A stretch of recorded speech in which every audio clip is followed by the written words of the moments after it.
Alright guys, we're here at our last video of module number 7. Yay! I know you're celebrating. Woohoo! It's about time. Oh my god, how many videos is he going to do? Well, now you know. So one of the last two slides that I'm going to show you is this one, and it just really reconfirms and sums up the aseptic techniques all over again. So once more, aseptic technique is one of the kind of determined most important types of aspects of biopharma manufacturing and pharmaceutical manufacturing, and we've got to make sure that we follow the steps in hand to uphold the aseptic technique that we've got to do in a work environment. So it's going to minimize risk. It's going to minimize the product coming in contact with microbes and other particulates that could cause a problem later on down the road. And it's important to know what to touch and what not to touch. So again, keep your fingers and keep your hands to yourself, please. How to manipulate an item. So how do I transfer one item to the next, or how do I make some type of change the appropriate way to minimize my contact with those materials that I'm trying to use. Where to hold my hands. So do not put your hands on your hips all day when you ain't got nothing to do. That is not proper aseptic technique. You want to make sure that your hands are exposed, you keep them away and keep them up. So very often you actually will see people hold their hands kind of out and upward and not down by their knees or by their waist or anything in between. So there's proper ways to handle yourself and to do things in an aseptic work environment. Where to place tools. So once I get finished using a certain thing, where do I lay it down? Is there a certain compartment or a certain bin or somewhere that I should place these things? So that way we do not contaminate the clean room or the aseptic room that I'm working in. How to clean and when to clean. So that tool that we used, that's going to have to be cleaned at a certain point in time. How do I do it and how often do I do it? And then finally, when to reject a vial of a product. So if I have an idea that maybe that container or whatever I'm working with is not necessarily clean, and maybe there was something to it that I just know this is not going to pass, this is not appropriate, then how do I get rid of it, and when do I get rid of it? So once more, they're going to say aseptic processing is a mindset. It takes a lot of training in order to work in these environments. They're not going to make you start working here right off the bat. They're going to get you acquainted to probably some of the processes that go on first that do not require the cleanliness of the clean rooms. And then once you get more comfortable in your skin doing certain areas or certain job roles within that particular product or the manufacturing line, then maybe you can move on in to an aseptic environment, and then maybe move on in to some of the clean rooms that are the cleaner rooms of the bunch. So it is kind of a let's train you while you're here on the way that we want you to do things. And then the longer you're here, the more and more that you will move up. For the most part, that's how most of these companies will operate. Next up is first air, and this is probably the last slide of the bunch. Number one, it says, when you're in an aseptic environment, please do not break first air. Now, when you are breaking air, or maybe when your partner or significant other is breaking air, you probably are referring to something else that doesn't quite smell very good, but that's not the breaking of air that we are talking about here. So you're seeing that critical areas are affected. Okay, so what does that even mean? Okay, so let's say I'm here. There's me. Look how pretty, yay! And then let's say that there is a table or something that I'm working on, some type of surface, and there's little bitty vials up here that I am helping fill or do something to. Okay, so this is what we would call a critical area, and this critical area is critical because this is where the product is at, and I want to make sure that out of the entire room, out of all the room that I'm working in, that specific area right there, that my product is getting exposed, my vials are getting exposed, the lids are getting exposed. All of that is very critical, because if something makes its way there, we definitely do have a problem. So when I need to compare areas of these clean rooms or these aseptic environments, that is what we determine as a critical area for us. So we just said that the HEPA filters are going to blow air down from the ceiling, and this is the way that it's going to go. And the purpose of that unidirectional flow is that it will help move those particulates, if they're there, away and down and out. So that is what we want. Well, this is what we call first air. So first air is all of kind of the air plug right up in here. This is the first air that we are referring to. Do not break it.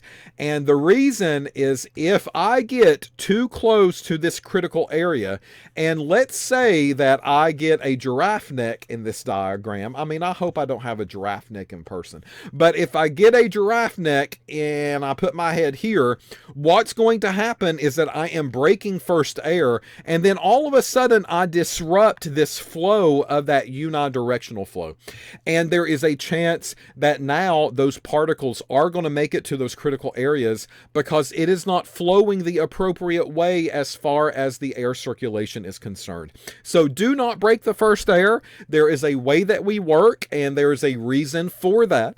And if you are getting in trouble just simply based on how you're standing and how you're doing the work, it's one of the reasons why we've got to be really particular with the unidirectional airflow here.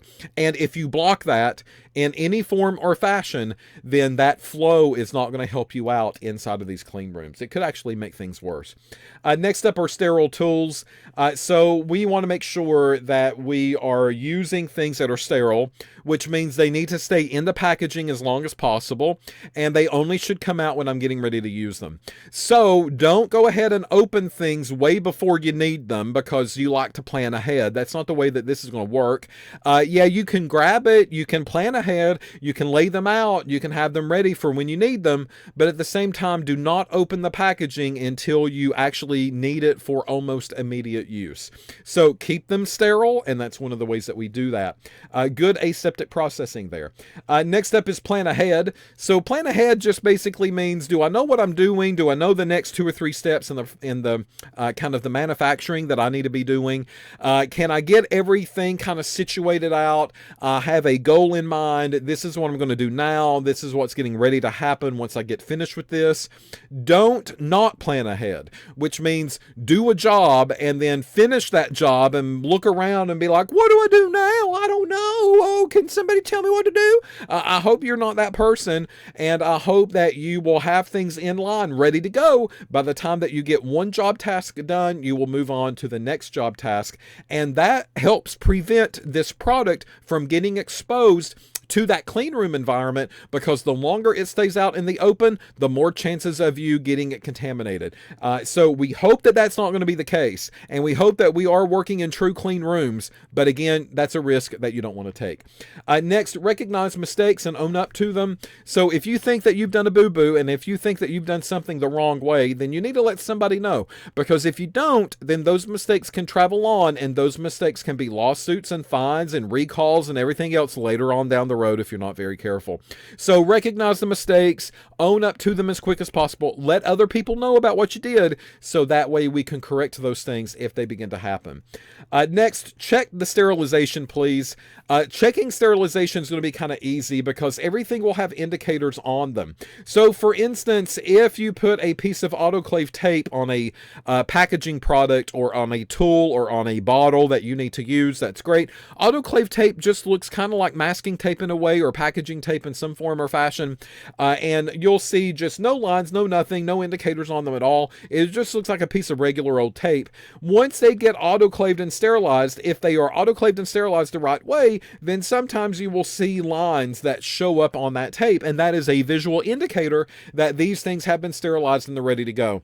Not only that, but they can use fancy little labels. So these labeling systems that go in place, you know, if something is autoclaved, then that means a color indicator could have happened. So maybe you started off with, who knows, a certain color of a circle, and maybe by the time it's autoclaved, then that color circle has changed color.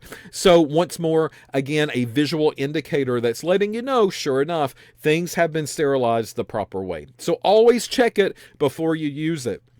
Next up, manage the trash.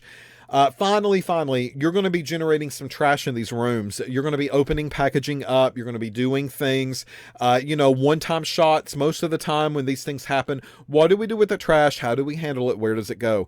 That trash is actually the biggest contaminant at this moment, because really it would have been you. And because you have taken the extra steps along the way to go into the facility, go through the clean rooms, in the gowning areas of the clean rooms, you've gowned up properly, you're working in a clean room, you really should be sterile at this point. But the problem is that as you're doing this manufacturing process, as you're making things, you are using stuff. And as you're using stuff, those packaging things are going to be opened, and now they're going to be exposed. And now, at the same time, that trash is really the biggest culprit of problems in the end result.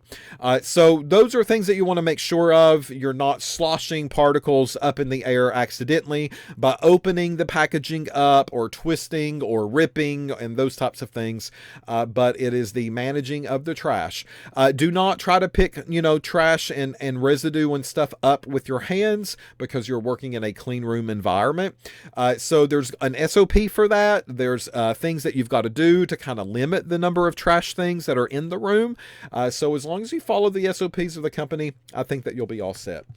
All right, so that is the story with facilities and how to keep them maintenance and how to keep them clean. And that's really what this module was all about. So more about the rooms that we're working in, about the facility and how it was designed, and specifically really the aseptic and the clean room environments that we would be working in when we do get our jobs and we start this manufacturing of these products.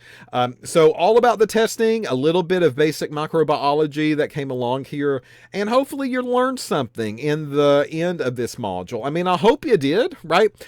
So if this area kind of interests you, then great, go for it, absolutely.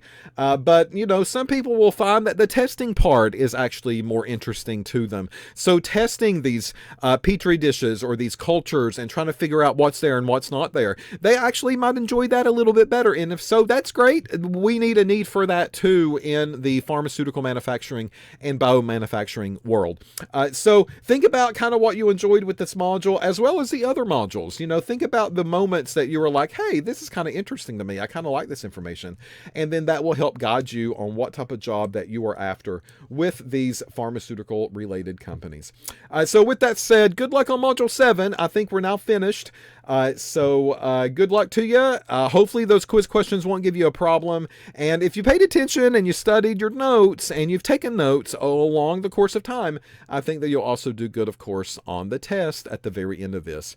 So if you got questions, please let me know. In the meantime, we'll probably be doing, if you've not done it yet, some of the microbiology type of related materials in our lab activities that we will meet face-to-face for.